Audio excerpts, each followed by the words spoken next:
బ్రహ్మకుమారీస్ ఓం శాంతి. వారి గురించి ఉన్న సందేహాలు కూడా ఇప్పుడు తెలుసుకుందాం.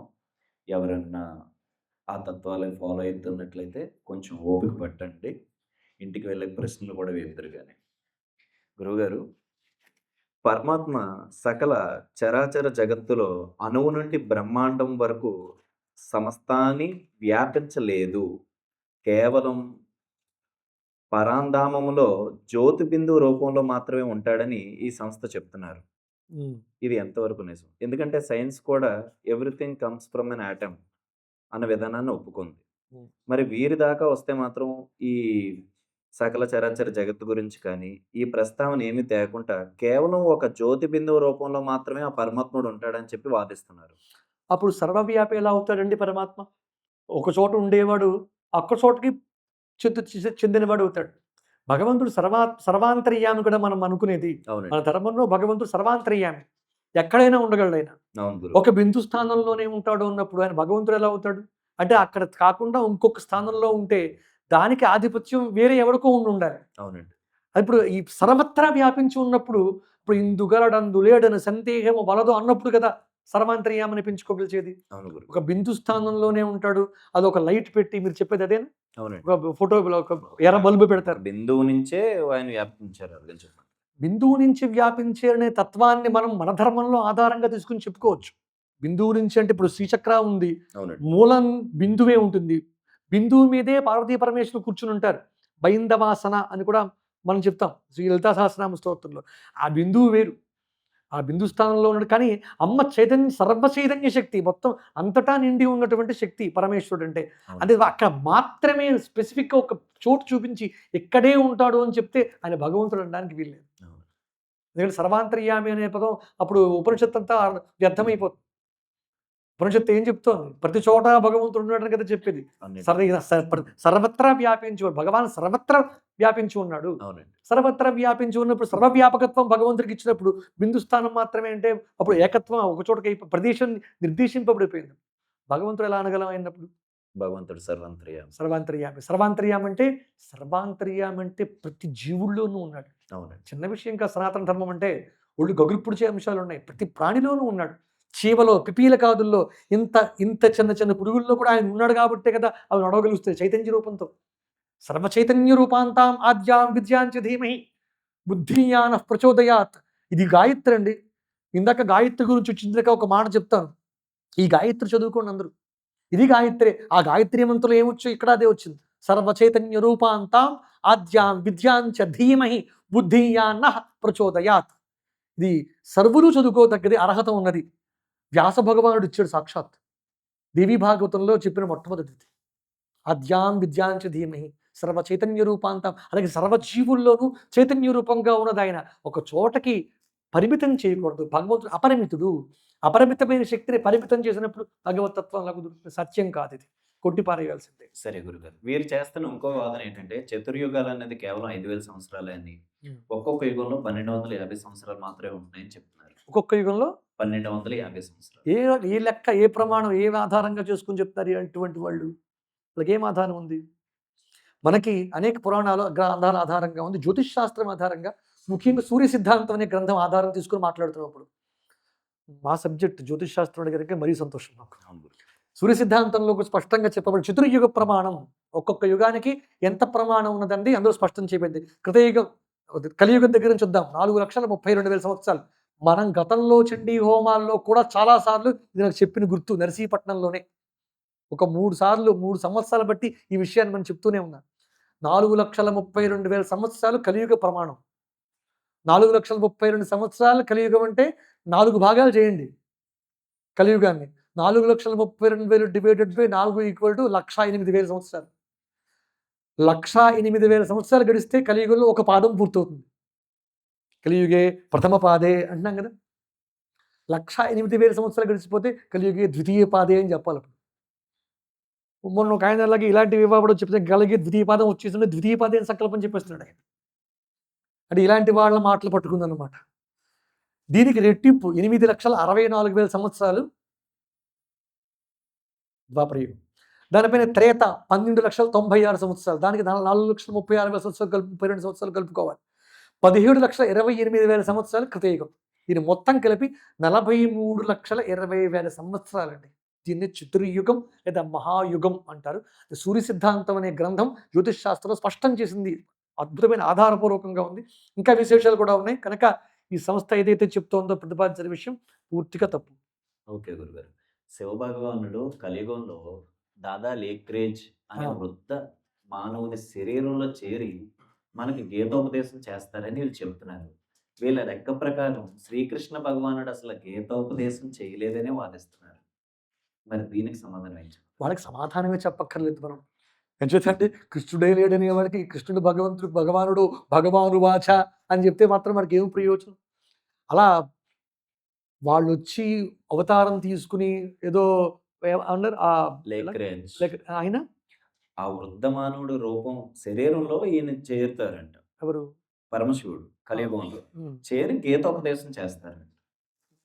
వినడానికే అభ్యంతరకరంగా ఉన్నాయి. దాంట్లో ఏవో మనం వాటి గురించి చర్చించుకోవాల్సిన అవసరం కూడా లేదు. ఎంచేతంటే భగవానుడు అది ఆయన ఆవిర్భవించి కృష్ణ భగవానుడు సాక్షాత్ స్వయంగా పరమాత్మయే పూర్ణావతారంగా వచ్చి మనకి గీత భగవద్గీతను ఉపదేశించినటువంటిది శ్రీ మహాభారతంలో 1,00,000 శ్లోకాల సంహితలో వ్యాస మహర్షి వ్యాస భగవానుడు నుంచిన గ్రంథంలో భీష్మ పర్వంలో స్పష్టంగా ఆయన చెప్పింది మనకి మన ధర్మంలో ఆయన కృష్ణ భగవానుడు ఆయన సాక్షాత్ ఉపదేశించినటువంటి గ్రంథం. పైగా అందరూ అంగీకరించారు. అవునండి. ప్రపంచంలో భగవద్గీత అంగీకరించినటువంటి దేశాలు ఎన్ని అన్ని కాదు.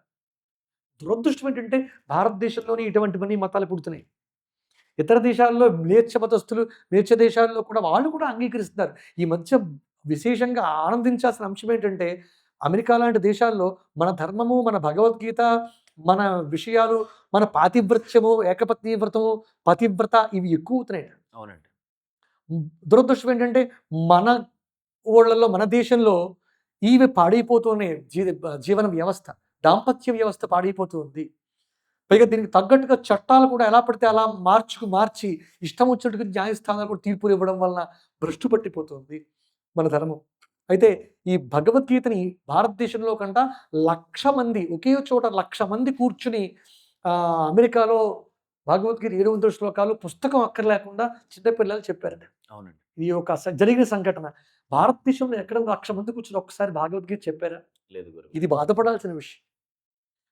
ఆ 1,00,000 మంది కాదు. మొత్తం భారతదేశం అంతా కలిపితే 1,00,000 మందికి భగవద్గీత వచ్చిందా అని కూడా సంశయం వస్తుంది. అవునండి. కానీ ఇలాంటి విషయాలు ఖండించాల్సినవి. లేఖరాజా అలాంటివి ఆయన వచ్చి చెప్పడం మనకు సంబంధించిన మతం కాదు. మన ధర్మం అంతకన్నా కాదు. అది పరధర్మం. అది భయావహం. సంతోష్ గురుగారు. ఎంతో పుణ్యం చేసుకుంటే గాని ఈ మానవ జన్మ మనకు రాదు అని అంటాం. అవును. అంటే చాలా వరకు మనం వింటున్నది ఏంటంటే మనిషి జన్మ ఎత్తక ముందు నువ్వు ఎన్నో రకాలుగా ఒకసారి ఒక పురుగుగానో, పుట్టగానో, చెట్టుగానో పుట్టి చివరికి నువ్వు చేసుకున్న పుణ్యాల వల్ల నీకు మానవ జన్మ సంక్రమించిందని చెప్తాం. కానీ వీరేమంటున్నారంటే మనిషిగా ఎప్పుడూ జన్మ తీసుకున్నవాడు మనిషిగానే పుడతాడు కానీ పశుపక్షాదులోకి రారు అని చెప్తున్నారు. ఎవరికి తెలుసు ఈ కర్మ ఏంటో? మనిషిగా చేసిన కర్మలన్నీ తర్వాత ఉపాధికి మళ్ళా మనిషిగానే పుట్టేంత పుణ్యపాప సమన్వయం అయింది అని ఎవరు చెప్పగలడు? ఎవరు నిర్ణయించేది? ఆలోచించండి ఒకసారి. కర్మ మిశ్ర జన్మ అంటారు మానవుణ్ణి. కేవలం పుణ్యం ఉంటే దేవతగా పుడతాడు. కేవలం పాపం ఉంటే జంతు యోనిలో తిరియక్కుగా పుడతాడు. అటు పుణ్యపాపములు మిశ్రంగా ఉంటే అప్పుడు మానవుడిగా పుడతాడు. అదే అదృష్టం. దేవతగా పుట్టినా కూడా తరించాలంటే మళ్ళా మానవ జన్మ కావాలి అని చెప్తోంది శాస్త్రం. దీన్ని శంకర భగవత్పాదుల వారు వివేక చూడమని చెప్తూ తక్కువ 2వ శ్లోకంలోనో 3వ శ్లోకంలోనో జంతువునాం నా జన్మ దుర్లభం అత పుంస్తంతతో విప్రత అని ప్రారంభించి అద్భుతమైన విషయాన్ని చెప్తారు. అంటే మానవ జన్మ దుర్లభమైంది. అంతే తప్ప మళ్ళా మనిషిగానే పుడతాడు, మనిషిగానే పురుగుగానే పుడుతుంది అనడానికి ఆధారాలు లేవండి. పైగా మన ధర్మశాస్త్రంలో పశుపక్ష్యాదులుగా పుట్టినవి కూడా తరించిపోయి మోక్షాన్ని పొందినవి అనేకం ఉన్నాయి. ఒక శ్రీకాళహస్తి క్షేత్రం తీసుకోండి. ఒక పాము, ఒక ఏనుగు, ఒక సాలెపురుగు తరించిపోలేదా భగవంతుడిని పట్టుకుని? పురుగు పుట్ర కూడా తరించే సనాతన ధర్మం అండి మనది. మానవులే కాదు, పెద్ద జ్ఞానము, ఆలోచన అక్కర్లేని పశుపక్షాదులు కూడా ఏమీ తెలియక ముట్టుకున్న నిప్పు ఎలా కాలుతుందో, ఏమీ తెలియకుండా భగవంతుడిని ముట్టుకున్నా నర్చించిన అంత ఫలితాన్ని ఇస్తాడు ఆయన. అది మన ధర్మం అంటే. అర్థమైంది కదా? అందుకని ఈ నామం, భగవన్నామం ఒక్కటే తరింపజేసేది. ఈ దేవతా రూపాలు వ్యవహారాలు వాళ్ళు చెప్తున్నవేమి సత్యాలు కావు. వాళ్ళు అలా వచ్చి ఉపదేశం చేస్తారనే తప్పు. మనిషిగా పుట్టినవాడు మళ్ళా మనిషిగానే పుడతాడు అనడం కూడా తప్పే. అంటే పుట్టడం అనడానికి లేదు. మళ్ళా అంత్య జన్మ స్త్రీ జన్మలా వచ్చే యోగం ఉంటే అలా పుట్టిస్తాడు. ఎవరికెరుక ఎవరి పుణ్యం ఎవరి వెనక ఎంత పుణ్య కర్మలు ఉన్నాయో, ఎంత పాపకర్మలు ఉన్నాయో దానికి తగ్గ జన్మ వస్తుంది. అంతే తప్ప ఖచ్చితంగా మనిషి మనిషిగానే పుడతాడని లేదు. అసత్యం. సంతోషం గురుగారు. మరి అలా చూసుకున్నట్లయితే గరుడ పురాణంలోని ఇంకా కొన్ని చాలా పురాణాల్లోని లేదా మన పంతులు గారు అవ్వచ్చు, ఎక్కువగా వేదాలు తెలిసిన వారు సన్యసించు, సన్యసించు అని ఒక మాట అంటారండి. అంటే మానవ జన్మను మళ్ళా రాకూడదని కోరుకుంటాము. ఎంతోమంది చెప్పింది ఏంటంటే, ఈ జన్మ ఇలా అయిపోయాక ఆ భగవంతుడిలో ఐక్యం అయిపోతే చాలు నాకు. ఇంతకంతా ఏం అవసరం లేదని చెప్తారు. మరి అలాంటప్పుడు జీవాత్మ పరమాత్మలోకి ఎప్పటికీ కలవదు. ఏదో ట్రాన్స్‌ఫర్ అయినట్టు నువ్వు చేసిన పుణ్యం వల్ల ఈ జీవాత్మ పరమాత్మ సన్నిధిలో కొన్నాళ్ళుండి మళ్ళా భూమి మీదకే వస్తావు అని వీళ్ళు చెప్తున్నారు.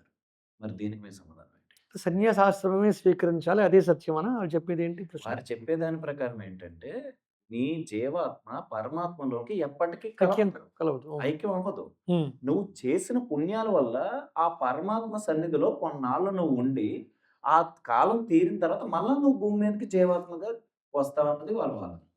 ఏ కనీస జ్ఞానం కూడా లేకుండా మాట్లాడే మాట ఇది. వేద ధర్మంలో మన వాంగ్మయం తెలుసున్న వాళ్ళెవరు ఇలా ఆచరించిన వాళ్ళెవరు ఇలా మాట్లాడరు. ఆ పద్ధతికి వ్యతిరేకంగా ఉండేవాళ్ళు మాట్లాడతారు.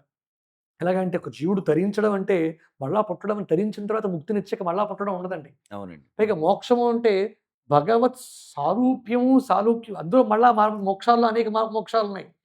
సాయుధ్యం అనేది కలిగిన తర్వాత మళ్ళా వాడు తిరిగి పుట్టడం అనే ప్రసక్తే ఉండదు. తాను భగవంతుడు వేరు కాదు అనుకున్నాక మళ్ళా పుట్టాల్సిన పనే ఉంది. ఇందాక చెప్పుకున్న సమాధానం దీనికి. కర్మే లేదు. కర్మక్షయం అయిపోతే మళ్ళా ఎలా పుడతాడు? పైగా భగవంతుడు పరమాత్మ అనేది లేదు. జీవాత్మ, పరమాత్మ ఎప్పటికీ ఐక్యం కాదు కదా మీరన్నది. అవును గురు. మీరన్నది అంటే వాళ్ళు అంటున్న ప్రశ్న. గురు. జీవాత్మ, పరమాత్మ ఎప్పటికీ ఐక్యం కాదు అంటే ఈ ఉపనిషత్తు చెప్తున్న అద్భుతమైన మాట ఉంది. ఈ ఉపనిషత్తు శ్వేతాశ్వతోపనిషత్, శ్వేతాశ్వతరం, అలాగే కఠోపనిషత్తు ఇత్యాదుల్లో జీవం, జీవాత్మ, పరమాత్మ ఒక్కటే అని చెప్తున్నాయి. ఒకటి అవుతాయి కాదు. ఎప్పుడూ ఒకటే. ఒకటే అయ్యి ఉన్నాయి. కానీ నువ్వు భ్రాంతిలో ఉన్నావు. జీవాత్మ, పరమాత్మ ఐక్యత ఇప్పటికీ కలిసే ఉంది. అందుకే కదా తత్వమసి అని చెప్తున్నాడు గురువు. అవునండి. మనం దేహభ్రాంతిలో ఉన్నాం తప్ప దేహం నేను అనుకుంటున్నాం. ఆత్మ నేను అనే జ్ఞానం తెలియటం లేదు మనకి. అందుచేత మనం మాయలో ఉన్నాం కనుక ఈ మాయ వలన పరిభ్రమిస్తూ సంసార చక్రంలో తిరుగుతున్నాం తప్ప అసలు జీవాత్మ, పరమాత్మకి ఐక్యత ఎప్పుడూ ఒకటే. ఎప్పుడు జీవుడే సాక్షాత్ పరబ్రహ్మ స్వరూపం అయి ఉన్నాడు. అవును గురు. కానీ ఆ అయి ఉన్నానన్న స్పృహ లేదు మనకి. అదే సంసారం అంటే. అదే అజ్ఞానం అంటే. అజ్ఞానంతో మళ్ళా పుడతాం. ఇంతకన్నా ఏముంది? అర్థమైంది కదా? అర్థం. అజ్ఞానమే కారణం దీనికి. అజ్ఞానం వల్ల మళ్ళా పుడతాం. జీవాత్మ, పరమాత్మ ఐక్యత అనేది విడదీయని బంధం అది. విడి ఉంటే కదా. రెండు ఒకటే అయి ఉన్నాయి. అది పోతే అది భ్రాంతి పోతే సత్యం తెలుస్తుంది. ఒక పాము ఉందండి. ఒక తాడు కనపడుతోంది. అలా వైరు తాడు కనపడుతుంది. పాము అని భ్రమపడ్డాం. భ్రమపడ్డప్పుడు ఒకసారి లోపల గుడ్డు గుబేలు భయం వేసింది. వేసిన భయం టార్చ్ వేసి చూశారు. ఇప్పుడు అక్కడ పాము లేదు. చీకట్లో పాము అనుకున్నాం. అది తాడు. అవునండి. ఇప్పుడు లైట్ వేసిన తర్వాత ఏమైంది? అది పాము కాదు. పాము కాదు. భయం పోయింది. భయం పోయిందా? పాము పోయిందా? భయం పోయింది. అప్పుడు ముందు పాము ఉందిగా. అసలు పాము ఉందా? తాడుందా అక్కడ? భయం ఉండడం, భయం పోవడం ఎక్కడ జరిగాయి? బాగా ఆలోచించండి. తాడు పాము పోయి తాడు రాలేదు. భయం పోయి ధైర్యం రాలేదు. నీకు అస్సలు అక్కడ ఉన్నది తాడే.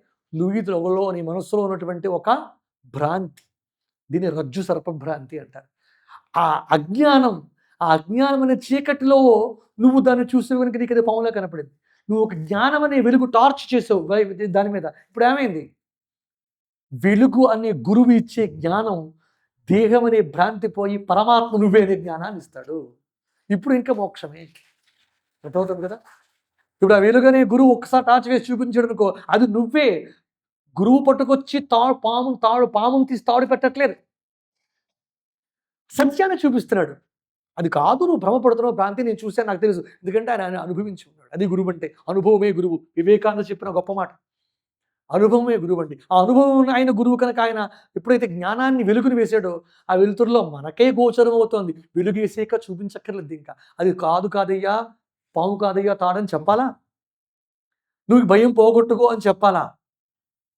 అప్రయత్నంగానే పోతాయి. అలాగే ఎప్పుడైతే నేను ఈ జీవుడిని కాదు, ఈ దేహాన్ని మాత్రమే పరిమితం కాదు, అపరిమితమైన పరమాత్మ తత్వాన్ని అనేది ఆత్మజ్ఞానం కలుగుతుందో, ఆ క్షణానే అజ్ఞానం అంతా పటాపంచలైపోతుంది. అదే జ్ఞానాగ్నిదగ్ధ కర్మ అని అన్నదానికి అర్థం అది. ఎప్పుడైతే జ్ఞానం వచ్చిందో పోయింది. లైట్ వేసాక చీకటి లేదు ఇంకా. లైట్ వేసేయమండి ఇంకా కాసేపు వెలుగు రాలేదు అనడానికి లేదు. లైట్ వేస్తే చీకటి పోయింది. జ్ఞానం వస్తే అజ్ఞానం లేదు అంతే. అజ్ఞానం పోవడమే మోక్షం. అంతే గురువు. అర్థమైంది కదా? అర్థమైంది గురువు. మరి ఈ సంస్థలో ప్రతిపాదిస్తున్న ఇంకో విషయం ఏంటంటే, నేను ఆ సంస్థలో చేరి వారు అందించిన జ్ఞానాన్ని నేను తీసుకొని, నాలాగే ఎంతమందికి ఆ జ్ఞానాన్ని ఇచ్చి, వారిని సంస్థలో కనుక చేర్చినట్లయితే, రేపన్న రోజున నేను, నా భార్య క్షమించాలి, వారి ఉద్దేశరీత్యా భార్యాభర్తలు కూడా అన్నా చెల్లెలుగానే పిలిపించుకోవాలి కాబట్టి, ఆ అన్నా చెల్లెలిద్దరూ కృతయుగంలో లక్ష్మీనారాయణులుగా రాజ్యాన్ని ఏలుతారని చెప్తున్నారు. ఆహా! ఇది ఇది కొత్తగా నేను వినలే ఇప్పటిదాకా వినలేదు ఈ విషయం. లక్ష్మీనారాయణల. లక్ష్మీనారాయణులుగా కృతయుగాన్ని రాజ్యం ఏలుతారు. దివ్య జన్మ. లక్ష్మీ లాంటి దివ్య జన్మ. ఈ వీళ్ళు ఆహ్, అవలంబకులుగా తయారు చేస్తే ఆ పుణ్యం వచ్చి లక్ష్మీనారాయణలు అవుతారనా? అంతే గురువుగారు. ఈ సంస్థ వాళ్ళు ఏవైతే చెప్తున్నారో వాటిని నేను స్వీకరించి, నేను అనుసరించి, నేను ఇంకొంతమందిని కనుక ఈ సంస్థలో కనుక నేను చేర్చగలిగితే, నేను, నా చెల్లెలు అదే నేను, నా భార్య. చెల్లెలా? అంటే వారి ఉద్దేశరీత్యా భార్యాభర్తలు కూడా అన్నా చెల్లెలుగానే పిలిపించుకోవాలని చాలా చోట్ల ఉంది. మరి అది ఎంతవరకు సమంజసం అన్నది నాకు తెలియట్లేదు. మరి రేపు నా భార్యని నేను చెల్లి అని పిలవాలా? భార్య అని పిలవాలా? ఈ ప్రశ్నకి సమాధానం ఇంతమంది ప్రేక్షకుల నవ్వే. మరి నేను ఇది సమాధానం చెప్పక్కర్లేకుండా అందరూ ఒక్కసారి నవ్వారు కదా! ఆ ఒక్క నవ్వు చాలు అది ఎంత అసమంజసమో చెప్పడానికి. అయితే ఈ సమాధానం చెప్పాలి గనక ఒక విషయం మీరందరూ ఒక నవ్వు కొన్ని కొన్ని ఇంటికి నవ్వు చాలా పెద్ద సమాధానం అండి. చిన్న విషయం కాదు. దాంట్లో ఎన్ని అర్థాలు ఉంటాయో, ఎంత చక్కని అర్థాలు ఉంటాయో చెప్పాలంటే. అది ఎంత హాస్యాస్పదం అంటాం కదా మనం. అది ఎంత హాస్యాస్పదమో అది. లక్ష్మీనారాయణలు అవ్వడం ఏంటి? ఆ ఆలోచన, ఆ విధానమే తప్పుగా ఉంది. దాన్ని ఎవ్వరూ అంగీకరించే ప్రసక్తే లేదు. అటువంటి విషయాలు వినడానికి కూడా విసుగ్గా ఉండే విషయాలు. లక్ష్మీనారాయణులు అంటే అది దివ్యాంశం, దివ్య రూపాలవి. వాళ్ళు కూడా కిందకి రావాలంటే ఏదో ఒక కారణంతో, ఏదో ఒక ప్రజా ద సమాజాన్ని అంతటిని ఉద్ధరించడం కోసం అవతారాలు స్వీకరించి వస్తారు. ఆయన ఎప్పుడొస్తే అప్పుడు ఆవిడే వస్తుంది లక్ష్మీనారాయణులుగా. కిందకి రారు వారెప్పుడు. వైకుంఠంలోనే ఉంటారు. వస్తే రాముడుగా వచ్చాడు, కృష్ణుడిగా వచ్చాడు, లేకపోతే బ్రహ్మచారిగా వామనుడిగా వచ్చాడు. ఎప్పుడొచ్చినా ఆయన కూడా ఉంటుంది వాళ్ళ ఆవిడ లక్ష్మీదేవి. లక్ష్మీనారాయణులుగా మనం పూజ చేసుకుంటాం. ఏ రూపంతో వచ్చినా రాముడుగా వచ్చినా, కృష్ణుడిగా వచ్చినా, వామనుడిగా వచ్చినా, ఎలా వచ్చినా వచ్చిద్ది సాక్షాత్ వైకుంఠనాథుడే లక్ష్మీనారాయణులే అనే భావన మనకు అనేక అవతారాల్లో మనకు గోచరిస్తూ ఉంది. ఆ అవతారాలన్నిటిని అర్చించుకుంటాం మనం. కేవలం లక్ష్మీనారాయణులు అనే కాదు. అలాంటి గాని పుణ్యం చేసుకుంటే వెళ్ళి లేతే మనం కూడా మన ధర్మంలో కూడా పుణ్యం చేస్తూ లక్ష్మీనారాయణులు అవుతాం మనం కూడాను. మన ధర్మంలో కూడా అటువంటివి లేవు. లక్ష్మీనారాయణులు అవడం ఏంటి? అలాంటి రూపాలు వాళ్ళవి వస్తాయని చెప్పుకోవడం ద్వారా మన ధర్మాన్ని కించపరుస్తారు ఒక రకంగా ఆలోచిస్తే. ఆలోచించండి. చూడండి అంటే మనం ఆ దిశగా ప్రేరేపింపబడి వాళ్ళలోకి చేరిపోతే అప్పుడు మనం కూడా లక్ష్మీనారాయణలు అవుతాం. ఓహో! మనకి గొప్ప పదవి లక్ష్మీనారాయణ అయిపోవచ్చన్నమాట, విష్ణుమూర్తి అయిపోవచ్చన్నమాట అనే భ్రమలోకి మనల్ని తీసుకెళ్ళి వాళ్ళ మతంలోకి కల్ట్‌లోకి లాగేసుకుంటున్నారు. పైగా లేకపోతే ఆ బట్టలు వేసుకోవడం, ఆ లైట్ పెట్టుకోవడం, ఆ అన్నని, అక్కని, భార్యని, చెల్లెని పిలవడం ఇవి సంప్రదాయాలు మానవీయ కోణంలో ఆలోచించిన అసహ్యంగానే ఉన్నాయి కదండీ ఇవి. ఏమాత్రం అంగీకరించదగ్గవి కావు. మరి ఎందుకు దాన్ని ప్రేరేపిస్తున్నారో, దాన్ని ఆచరిస్తూ ఉన్నారో మన సమాజం. పైగా దురదృష్టం ఏంటంటే వీళ్ళంతా హిందువులే. ఆలోచించండి ఒక్కసారి. ఇలాంటి వాటి జోలికి కనీసం కూడా వెళ్ళకూడదు. ఖండించి పడే నేను చూసాను వీడియోలో కొంతమంది మన దేవాలయాల దగ్గర ఇటువంటి బ్యానర్స్ పెట్టి వస్తుంటే వెళ్ళగొట్టి మొత్తం తరిమి తరిమి కొట్టిన వీడియోలు చూశాను నేను. చైతన్యం మొదలైంది. మొదలైంది రావాలి. ఇప్పుడేంటంటే భయపడకుండా మనం మాట్లాడుకోవాలండి. ఈవేళ 2 గంటల పాటు భయపడకుండానే మాట్లాడుకున్నాం. అవును గురువు. మీరున్నారన్న ధైర్యం. అసలు ఏం చేస్తారు? పెద్ద విషయం ఏముందండి? ఒక ప్రాణం కన్నా గొప్ప విశేషం తీసేసి ఇదేం లేదు మన దగ్గర. దానికేమి ఇప్పుడు వదిలిపెట్టి తెగించి బతుకుతూ ఉన్నాం. దానికోసం పెద్ద ఉబలాటం ఏం లేదు నిలుపుకోవాలి. ఎప్పటికైనా పోయేదే. ఏం పీకేస్తారు అంతకన్నా ప్రాణమే కదా! ధర్మం ఇది శాశ్వతం. ప్రాణం ఇవాళ నుంచి రేపు పోతుంది. కానీ ధర్మం నిలిచిపోతుంది కదా! దాన్ని పాడు చేస్తారు కదా! అది కదా సమస్య ఇక్కడ. అందుకే ధైర్యంగా మనం ఇలాంటి వాటిని తిప్పికొట్టాలి. ఇందులో ఏమీ అనుమానం లేదు. ఇలాంటి ఓం శాంతి, ప్రజాపతి బ్రహ్మకుమారి ఈ 2 ఒకటేనండి? వేరు వేరా? వేరు. వేరు వేరా? ఆ? ఓం శాంతి అనేది, ప్రజాపతి బ్రహ్మకుమారి అనేది 2 ఒకటేనా? బ్రహ్మకుమారిస్ అండి. ఆ? హ్మ్. 2 ఒకటే. ఇలాంటి వాళ్ళని, ఇక్కడి సాయిబాబాల్ని, ఇలాంటి వాళ్ళు వాళ్ళ వరకు వెళ్ళకుండా మన దాకా వచ్చి మాట్లాడితే, మన విషయాలను కనుక పాడు చేస్తే ఖచ్చితంగా తిప్పికొట్టాల్సిన బాధ్యత మన మీద ఉంది. పైగా హిందువుని అని చెప్పుకొని చేస్తున్నారు ఇవన్నీ వాళ్ళు. వాళ్ళు లేదా హిందువు కాదు అని అనగలరా? ఒక్క మాట చెప్పండి. అనగలరా? మేము హిందువులం కామని అనగలరా వాళ్ళు? అంటే వాళ్ళ ఉద్దేశ్యం ఏంటి? ఇప్పుడు దురుద్దేశం అర్థం అవ్వటం లేదు. హిందువుల్నే మార్చి పడేయాలని. ఇప్పుడు మీరు ఈ విషయం సభాముఖంగా చెప్పడం కన్నా ఒక రకంగా అయితే భయపడాల్సిన విషయం చెప్తున్నాను మీకు. ఇస్లాం మతంకి సంబంధించిన కొంతమంది వీడియో మొన్న చూశాను నేను. వాళ్ళు దేశాన్ని, భారతదేశాన్ని అతి త్వరలో మనం జయించబోతున్నాం. మనమే సింహాసనం మీద కూర్చోబోతూ ఉన్నాం. ఎప్పుడైతే హిందువులు కలిసికట్టుగా ఉన్నారో అప్పుడు మనం మైనారిటీస్‌గా ఉన్నాం. ఇప్పుడు వాళ్ళు విభజింపబడ్డారు. ఈ ప్రజాపతి బ్రహ్మకుమారి అని కొందరు, సాయిబాబా అని కొందరు, అయితే ఇంకో కల్కి భగవాన్ అని కొందరు, ఇంకొక పేరుతో కొందరు. ఇప్పుడు అనైక్యత తీసుకొచ్చారు వీళ్ళు. సాధించారు విజయం ఒక రకంగా చెప్పాలంటే. ఇప్పుడు అందరూ కలిపి హిందువులు అని అనగలమా? ఇప్పుడేమైంది? మేము జయించగలం. భవిష్యత్తులో మేము మెజారిటీ. వాళ్ళు సంతానాన్ని వృద్ధి చేసుకుంటారు. వాళ్ళు పెళ్ళిళ్ళు చేసుకోవడానికి ఏడుస్తున్నారు. ఎంత కష్టమైపోతుందో. నేను జ్యోతిష్యం, నేను కాస్ట్రాలజీని కనుక ఆ బాధలు నాకు బాగా తెలుసు. పెళ్ళిళ్ళు చేసుకోవటం లేదండి అని భయపడుతూ ఉన్నారు. ధర్మంలో కూడా ఈ క్రైమ్ పెరిగిపోయింది. నిజంగా కూడా ఒక పక్క వాళ్ళని కూడా అనుకోవడానికి లేదండి. పూర్వం హత్యలు అవి చేస్తూ ఉండేవారు. మగవాళ్ళు అయితే రౌడీ షీటర్లు, రౌడీలు ఉండేవారు. ఇప్పుడు హత్యలు జరుగుతూ ఉంటాయి. ఇప్పుడు ఆడవాళ్ళు చంపేస్తున్నారు తిరిగి. అన్ని రంగాల్లో ముందుంటున్నారు. అన్ని రంగాల ముందుండాలని కాదు. అదే దీంట్లో ఇంకా ఎక్కువ బాధపడాల్సిన అంశం ఏంటంటే, ఆశ్చర్యం కలిగించే అంశం ఏంటంటే 2026 జనవరి నుంచి 2026 ఇది జూలై నెల, జూన్ నెల దాకా లెక్క వేస్తే భారతదేశం మొత్తం మీద దాదాపు 600 మంది భార్యలు భర్తల్ని చంపేశారు. అయ్యో! వార్తల్లోనూ మీకు నెట్‌ను గూగుల్‌లో కొట్టండి చేయండి తెలుస్తుంది. స్పష్టంగా నేను విన్న వార్త ఇది. 600 మందిని దాదాపుగా. అంటే సుమారుగా నెలకి 100 మందిని 6 నెలల్లో అంటే రోజుకి ముగ్గురి కన్నా ఎక్కువే ఒక రకంగా. అనగా ఇది ఇలా తయారైంది. ఇప్పుడు పెళ్ళిళ్ళు చేసుకోవడానికి భయపడుతూ ఉన్నారు. కట్నాలు, కానుకల గురించి భయాలు లేవు ఈ రోజుల్లో. ప్రాణాల గురించి భయం పెట్టుకోవాల్సిన పరిస్థితి వచ్చింది. ఇది పురుషాధిక్య ప్రపంచం అని, లేకపోతే వస్త్రధారణ అమ్మ. కొంతమంది పెద్దవాళ్ళు ప్రవచనకర్తలు ఇలా ఉండకూడదమ్మా, ఆడవాళ్ళు ఇలా డ్రెస్ చేసుకోకూడదు, ఇలా ఉండాలి సాంప్రదాయంగా, ఇలా కప్పుకోవాలి, ఇలా ఉండాలి అంటే పెద్ద పెద్ద రాద్ధాంతాలు చేసేసిన మహాత్ములు ఈ మహిళా మహిళా సంఘాలు ఏమైపోయారు వాళ్ళంతా ఈవేళ. పురుషుల కన్నా హత్యలు ఎక్కువ చేసింది ఆడవాళ్ళే. భర్తల కన్నా భార్యలే ఎక్కువ చేసింది. ఇందులో 60% ఇంచుమించు మళ్ళీ ఇల్లీగల్ కాంటాక్ట్స్. చెప్పండి ఇప్పుడు. ఇది చరిత్ర, టెక్నాలజీ చెప్తున్న మాట, చరిత్ర చెప్తున్న మాట, న్యూస్ చెప్తున్న మాట.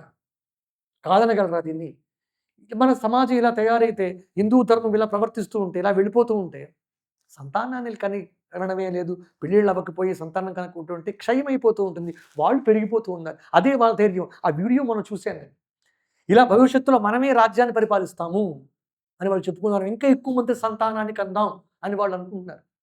వాళ్ళ భాషలో మాట్లాడుకుంటున్న దాన్ని మన భాషలోకి తర్జుమా చేసి చూపించారు ఆ వీడియోలో. ఇప్పుడు చెప్పండి మనం ఎంత మారాలో ఆలోచించండి ఒకసారి. అందుకని మన ధర్మాన్ని పరిరక్షించుకోవాలంటే సంతానాన్ని వృద్ధి చేసుకోవాలి. అడవి పక్షులకి ఎవడు ఆహారం ఇచ్చే పిల్లల్ని పోషించగలనా అని భయం ఎందుకండి? 11 మంది 10 మంది సంతానం కనేవారు పూర్వం. వాళ్ళు ఎంత హాయిగా ఉన్నారో.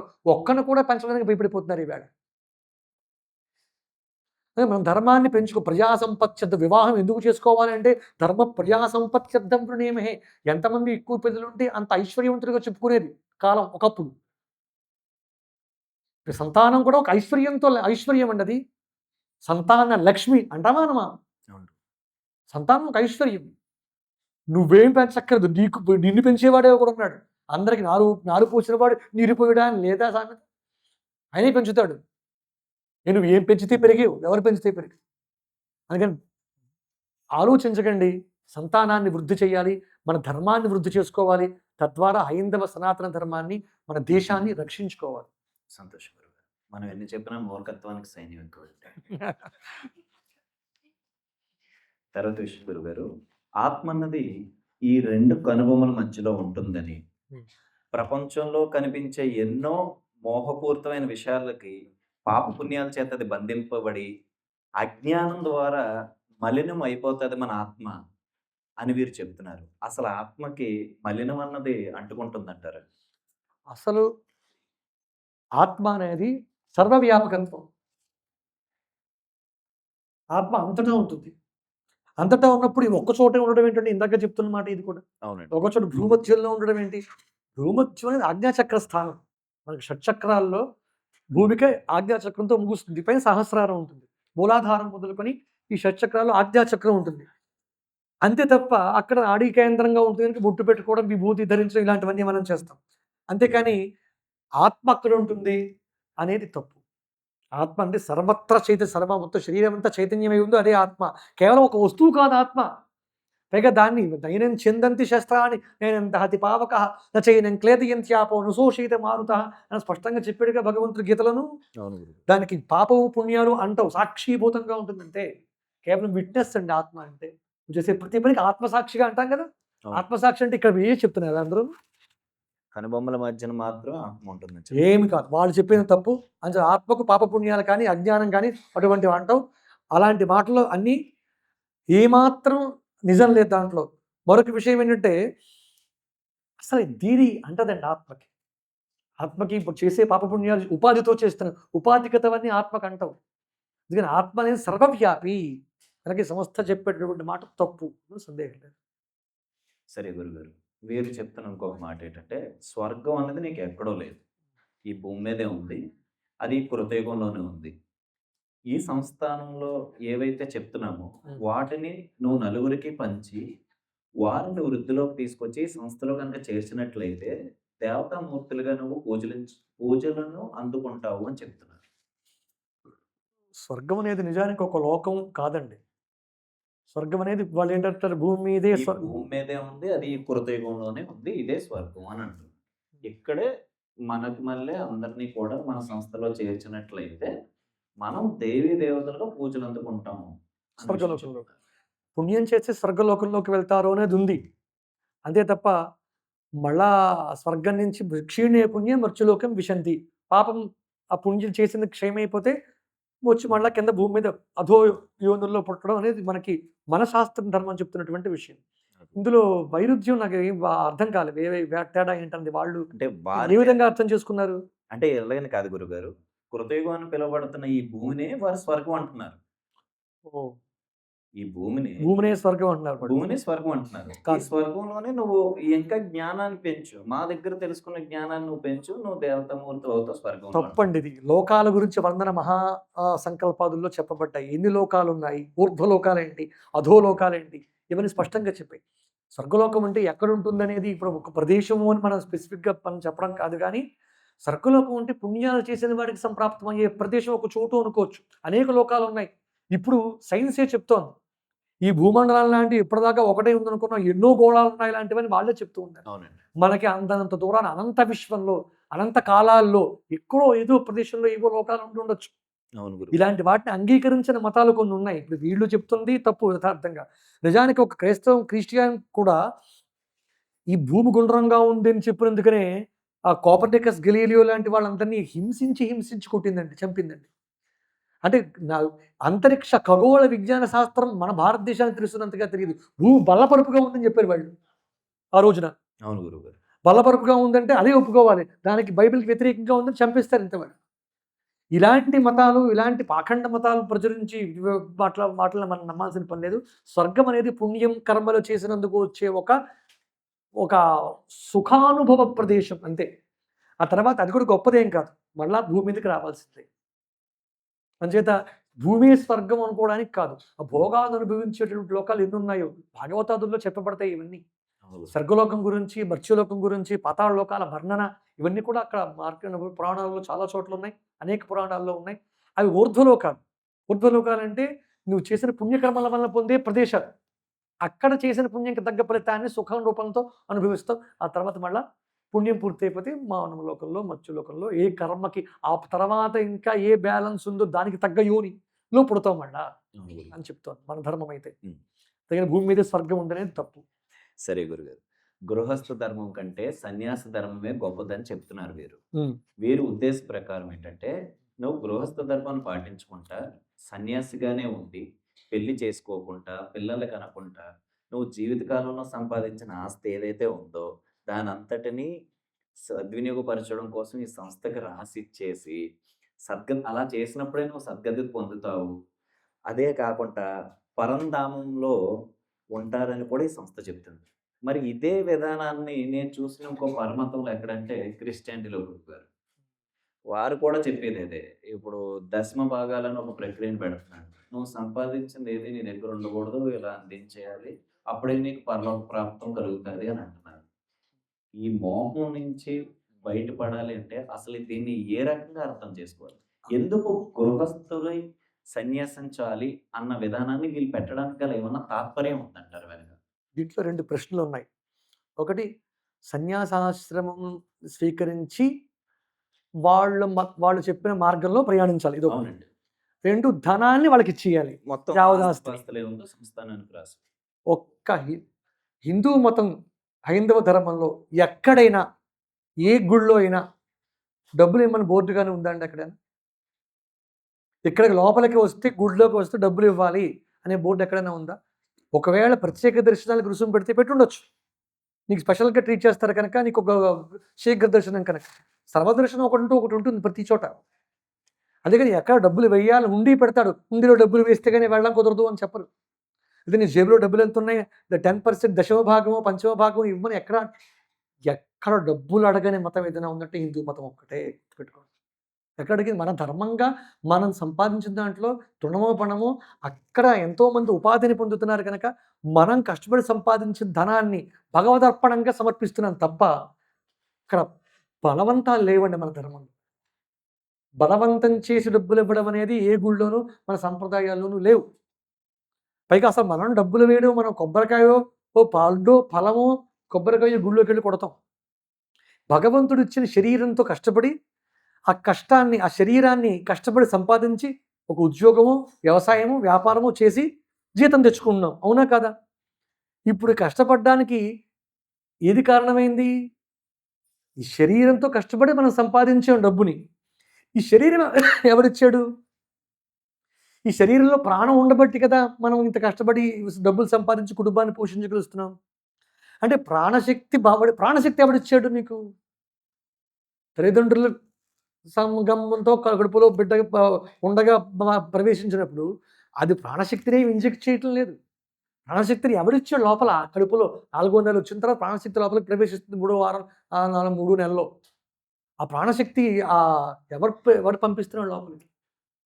ఇప్పుడు భగవంతత్వంగా వచ్చిన ప్రాణాన్ని మనము శ్రమగా మార్చి, శ్రమని జీతంగా ధనంగా మార్చి, ధనాన్ని ఒక కొబ్బరికాయగానో అరటిపండుగానో ఇంకో ఫలంగానో పండుగానో మార్చి ధనాన్ని ధనాలలాగో భగవంతుడికి సమర్పిస్తున్నాము అంటే భగవంతుడు ఇచ్చిన ప్రాణశక్తిని భగవంతుడికే సమర్పిస్తున్నాము మనం హుండీలో డబ్బులు వేయడం అంటే. అంతే తప్ప దశమ భాగాలు లాక్కోవడం కాదండి. నీ ఆస్తి అంతా ఇచ్చేయాలని అడగడం కాదండి. భగవద్దత్తమైన ప్రాణశక్తిని భగవంతుడికే సమర్పించడం హుండీలో డబ్బులు వేయడం అంటే. ఇది మన ధర్మంలో ఉన్న అర్థం. ఇక రెండవది, సన్యాసాశ్రమం గొప్పది అని మిగతా ఆశ్రమాలు తక్కువ, అందుకని సన్యసించి డబ్బంతా మాకు ఇచ్చేయండి అనడంలోనే వాళ్ళ మాయ ఏంటో అర్థమవుతుంది. ఎందుకంటే అసలు బ్రహ్మచర్య, గార్హస్థ్య, వానప్రస్థ సన్యాసాశ్రమాల్లో ఒక్కొక్కన్నా ఒకటి పైది పెద్దవి. కానీ సన్యాసాశ్రమం కన్నా కూడా అన్ని ఆశ్రమాలకి ఆలంబనం ఒక గృహస్థాశ్రమం. ఎందుకంటే బ్రహ్మచారికి అన్నం పెట్టేది గృహస్థే, అటు వానప్రస్థుకి గృహస్థే, అటు సన్యాసి కూడా భిక్ష గృహస్థు దగ్గర తినాలి వండింది. మొత్తానికి గృహస్థాశ్రమం అన్నింటికన్నా గొప్పది అని చెప్పారు. అందుకే గృహస్థాశ్రమం చాలా గొప్పది. తరించాలంటే గృహస్థాశ్రమంలో తరించిన ఎంతమంది లేరండి? సన్యాసాశ్రమాన్ని పుచ్చుకుంటే మొత్తం అంతా ఆఖరు సన్యాసానికి వెళ్ళిపోవాలి. అవును గురు. కానీ గృహస్థుగానే తరించిన గృహస్థులు వైదికంలోనే, మన వేద ధర్మంలోనే, మన సనాతన ధర్మంలోనే ఇప్పటికీ ఎంతో మంది ఉన్నారు. మహాత్ములు, పుణ్యాత్ములు. వాళ్ళు ఇందాక చెప్పుకున్న ఒక త్యాగయ్య, ఆయన వివాహం చేసుకోలేదా? అన్నమయ్య పెళ్ళి అవ్వలేదా ఆయనకి? గృహస్థాశ్రమం స్వీకరించలేదా? ప్రత్యక్షం కాలేదా వెంకటేశ్వర స్వామి ఆయనకి? ఆలోచించండి గృహస్థాశ్రమ ధర్మం ఎంత గొప్పదో. తరించడానికి ఆశ్రమం అడ్డు కాదు. తరించడానికి ఆశ్రమం అడ్డు కాదు. ఏ జీవుడికి ఆ జీవుడికి దాన్ని వాడే ఉద్ధరించుకోవాలి. భార్య వలన, పిల్లల వలన ఉద్ధరించేదేం లేదు. అక్కడ అక్కడ రుణ విమోచనం అంతే. పితృ రుణం తీర్చుకోవడం కోసం పిల్లలు. అందుకని సంతానం, ప్రజావృద్ధి, సంతాన వృద్ధి అంతే. తరించడం కోసం ఇవేం పని చేయవండి. తరించాలంటే నువ్వు జ్ఞానవంతుడు కావాల్సింది. జ్ఞానమేనేవతు కైవల్యం, జ్ఞానేనేవ హి కైవల్యం స్పష్టం చేసింది పురాణం. జ్ఞానం ద్వారానే నువ్వు మోక్షాన్ని పొందగలవు తప్ప ఇంకా ఎవడో నీ కొడుకుకి తలకొరువు పెడితే మోక్షం వస్తుందని చెప్పలేదు. సంతానం వృద్ధి చేసుకోవడం వల్ల పితృ రుణం తీరుతుంది. నిన్ను నీ తండ్రికి అన్నట్టుగా నువ్వు కంటే నీ పితృ రుణం తీర్చుకున్నవాడికి అవుతావు. రేపు పొద్దున్న తిలోదకాలు వస్తాయి. వేరే వేరే ఉపాధుల్లోకి వెళ్ళినప్పుడు వాళ్ళు పెట్టిన పిండ ప్రధానం తెల తర్పణాలు ఏదైతే ఉంటాయో అవి వాడికి ఆహారం అవుతాయి. అదే తప్ప మోక్షం అనుగ్రహించేది కాదు. అది అర్థమైంది కదా. అందుకని మన సంప్రదాయంలో సనాతన ధర్మంలో సన్యాసాశ్రమంకి అందరూ నమస్కరించాల్సిందే, గొప్ప విషయం. కానీ సన్యాసికి కూడా గృహస్థి భిక్ష ఇవ్వాలి, భిక్షావందనం చేయాల్సిందే జగద్గురువులు కూడా మనం గృహస్థులు. అందుకని గృహస్థాశ్రమం కూడా ఇంకా గొప్పది. వాళ్ళు చెప్పిన 2 విషయాలు తప్పే. అదే గురుగారు. అన్ని రకాలుగా చూసుకున్నట్లయితే దశమ భాగం ఇచ్చేవాళ్ళు మాసిన బట్టలతోని వాళ్ళ పిల్లలు వీధి బడిలో చదువుకుంటారు. దశమ భాగం పొందిన ఆయన 10,000 రూపాయల బట్టలు వేసుకుంటాడు, 30 లక్షల రూపాయల కారులో తిరిగి వస్తారు వాళ్ళ దగ్గరికి. గురుగారు ఇందాక కొంచెం వెనక్కి వెళ్ళినట్లయితే మీరు చెప్పినట్టు పురాణ కాలంలో మనకి యాగాలు కానీ యజ్ఞాలు కానీ చేయడానికి గల కారణాలు ఏంటంటే వర్షాలు పడాలనో లేదంటే ఏదైనా లోక కళ్యాణార్థం చేసేవారు. అదేవిధంగా ఈ యాగాలు కూడా మీరు ఇందాక చెప్పినట్టు ఒక్కొక్క వర్ణాలు చెందిన వారు కూడా కొంతమంది చేసేది కొంతమంది చేయకూడదని చెప్పారు. కానీ మన సాంప్రదాయంలో స్త్రీమూర్తికి కూడా ప్రవేశపెట్టి సమాన హక్కు కల్పించి ఈ యజ్ఞాల్లో వాటిలో పాల్గొనడానికి అవకాశం ఇచ్చాం. మరి అలాంటి యజ్ఞాల్లో బొట్టు లేకుండా, గాజులు లేకుండా, ఈ తెల్ల చీర ఒకటి కట్టుకోనుంచి ఇలాంటి వైదిక కార్యక్రమంలో పాల్గొనడం ఎంతవరకు శాస్త్రం సమ్మతిస్తుందండి? ఇది వాళ్ళతో పాటు మన వాళ్ళు కూడా ఆచరించాల్సింది స్పష్టంగా. వాళ్ళు ఆ తెల్ల బట్టలు వేసుకొని రావడం తప్పు ప్రధానంగా. అంటే తెల్ల చీరని మనం ఎప్పుడు వాడతాం? అది నువ్వు చెప్పొద్దు. అలాంటి సమయంలో వాడతాం. దాన్ని ఆ సంప్రదాయాన్ని పూర్వ సువాసినిగా వాడాల్సినది వాడే దాన్ని సువాసినిగా ఉన్న ఆమె వాడడం తప్పు కదా. పైగా బొట్టు లేకపోవడం అనేది మనం ఎప్పుడు తీస్తారు? బొట్టు, మంగళసూత్రం ఇలాంటివి తీసే సమయం భర్త లేని ఎప్పుడు తీస్తారు? మరి అవన్నీ మనం తీయడం అనేది ఏ సాంప్రదాయానికి చెందిందో మీరే అర్థం చేసుకోవచ్చు. ఒక స్త్రీకి సౌభాగ్యం బొట్టు, కట్టు, జుట్టుబుడి వేసుకోవడం, జడ వేసుకోవడం, ఇవి మన సాంప్రదాయాలన్నీ. వీటికి విరుద్ధంగా స్త్రీని భర్త ఉండగానే వైదవ్యంలాగా ఉన్న స్త్రీలాగా తయారు చేసేటటువంటి పాఖండ మతాలు, ఆ ధర్మాలు ఎంత దూరంగా ఉంచాల్సినవో ఇలాంటి విషయాలు చూసి ఆలోచించుకోవచ్చు. చాలా తప్పు. అలాంటి యజ్ఞయాగాదుల్లో అసలు పాల్గొనకూడదు. పైగా అంచు లేకుండా చీర కూడా కట్టుకోకూడదండి. అంచు లేకుండా కడతారు. తెల్ల చీరకి అంచు కూడా ఉండదు. అంచు లేని బట్ట కడితే హోమానికి పూజకి అర్హత లేదు. పురుషుడైనా సరే, స్త్రీ అయినా సరే అంచు ఉండాల్సిందే. పైగా తెల్లటి వస్త్రం కూడా అన్నిసార్లు ధరించడం కుదరదు కొన్ని చోట్ల.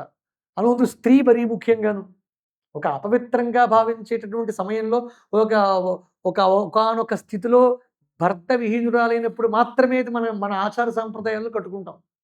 దాన్ని వైదిక క్రమంలో వాడటం, అది ఒక ప్రత్యేకంగా అలా ఉండాలి అని తీర్మానించడం మరింత తప్పు, చాలా తప్పది. సరే గురుగారు, వీటికి సంబంధించిన ప్రశ్నలన్నీ చెప్పినందుకు చాలా ధన్యవాదాలండి.